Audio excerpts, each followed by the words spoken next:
नमस्कार। आज हम सीखेंगे मकरासन करने का सही तरीका, सही विधि। मकरासन पेट के बल लेट के करने वाले आसनों में रिलैक्सेशन किस तरीके से किया जाए। जब हम पेट के बल लेट करके कोई भी आसन करते हैं तो उस आसन से वापस आने के बाद मकरासन की स्थिति में ही हम विश्राम देते हैं शरीर को।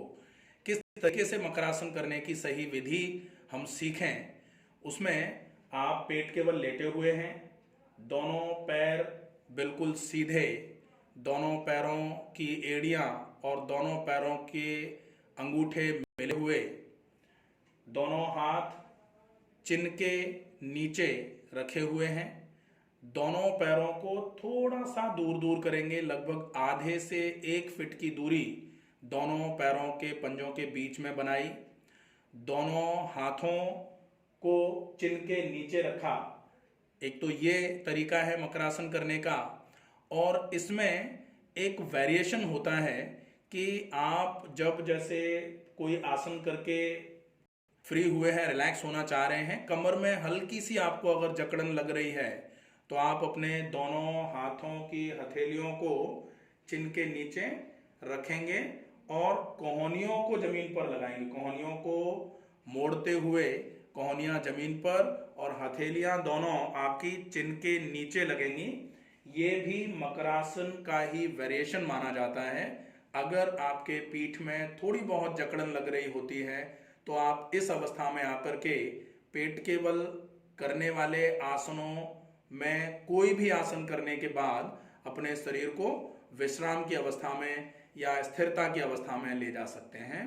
इस आसन का अपना एक फायदा भी होता है। एक तो ये पेट के बल लेट के करने वाले आसनों में रिलैक्सेशन का पोज है, और दूसरा, अगर किसी को कमर में ज्यादा दर्द रहता है या फिर फेफड़ों की ज्यादा कमजोरी की वजह से अगर किसी को श्वास भरने और छोड़ने में ज्यादा दिक्कत रह रही है, किसी को दमा की ज्यादा समस्या है या फिर फेफड़ों से संबंधित और भी कई प्रकार की समस्याएं जो होती हैं, उन सभी समस्याओं में ये आसन आपके फेफड़ों को रिलैक्स कराने का, एक्सपेंड कराने का काम कर रहा है।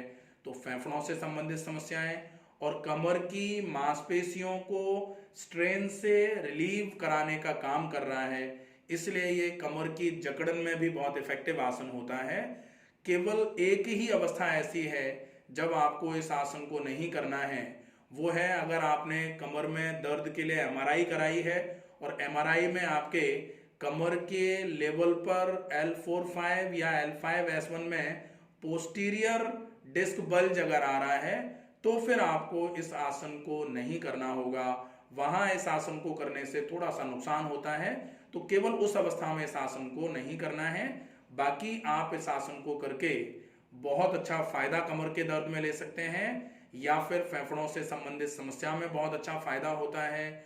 और पेट के बल लेट के करने वाले आसनों के बाद रिलैक्सेशन के लिए इस आसन का अभ्यास किया जा सकता है। आशा है ये वीडियो आपको समझ में आएगा। अगर कोई बात समझ में नहीं आ रही है तो कमेंट बॉक्स में लिख करके आप अपनी समस्या का समाधान पूछ सकते हैं। स्वस्थ रहिए, सुरक्षित रहिए। धन्यवाद।